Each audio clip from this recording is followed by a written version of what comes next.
आज मी भेंडीची भाजी बनवते आहे. तर भाजी मी तव्यामध्ये थोडी परतवून घेतली. त्याच्यात थोडीशी चिंच टाकली होती मी.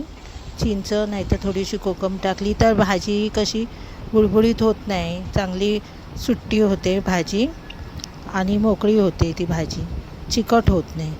आता मी तव्यामध्ये तेल टाकलं. तव्यात आता थोडंसं जिरं टाकते आणि नंतर मग मी बारीक चिरलेला कांदा टाकून त्याला परतवून घेणार आहे भाजीला. त्याच्यासाठी मी अगोदर थोडीशी भाजी परतून घेतलेली आहे. अगोदर परतली ना भाजी की नंतर मग त्याला जास्त वेळ लागत नाही.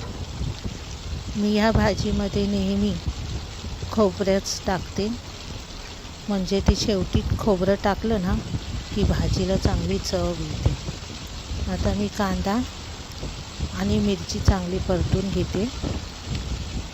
कांदा थोडा गुलाबी रंगापर्यंत येईपर्यंत चांगला भाजून घ्यायचा. मी नेहमी बाजारात गेली की भेंडीची भाजी घेऊन येतेच, कारण भेंडीची भाजी मला फार आवडते.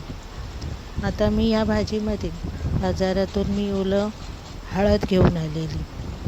ओली हळद असते ती आपल्या आरोग्यासाठी चांगली असते, त्याचा जेवणामध्ये उपयोग करून घ्यायचा असतो. मी नेहमी ओल्या हळदीचा वापर करते, कारण आता मोसम आहे ओल्या हळदीचा. नंतर ती बाजारामध्ये ओली हळद भेटत पण नाही. तुम्ही पण अशी ओली हळद आणा आणि स्वयंपाकात त्याचा वापर करा.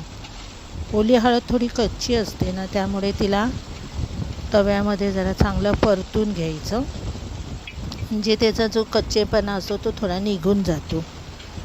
आता मी ह्याला चांगली परतते आणि ओली हळद टाकल्यामुळे ओल्या हळदीचा छान पिवळा रंगसुद्धा भाजीला येतो आणि भाजी एकदम छान दिसायला पण होते आणि ओल्या हळदीमुळे ती पौष्टिक पण होते.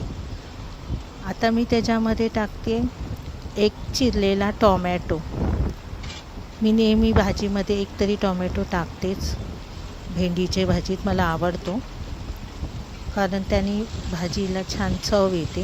आता मी टोमॅटो परतून घेते आणि त्याच्यानंतर मी भेंडीची भाजीसुद्धा परतून घेणार आहे, कारण भेंडीची भाजी आधी भाजून घेतल्यामुळे नंतर त्याला जास्त वेळ लागत नाही व्हायला.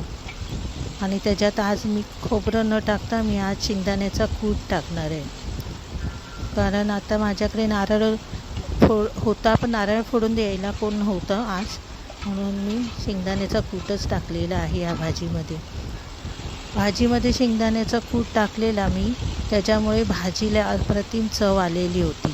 अशी भाजी भाकरीबरोबर चपातीबरोबर छान लागते. मी बनवलेली भाजी भेंडीची जर तुम्हाला आवडली असेल तर माझ्याच व्हिडिओला लाईक करा, सबस्क्राईब करा.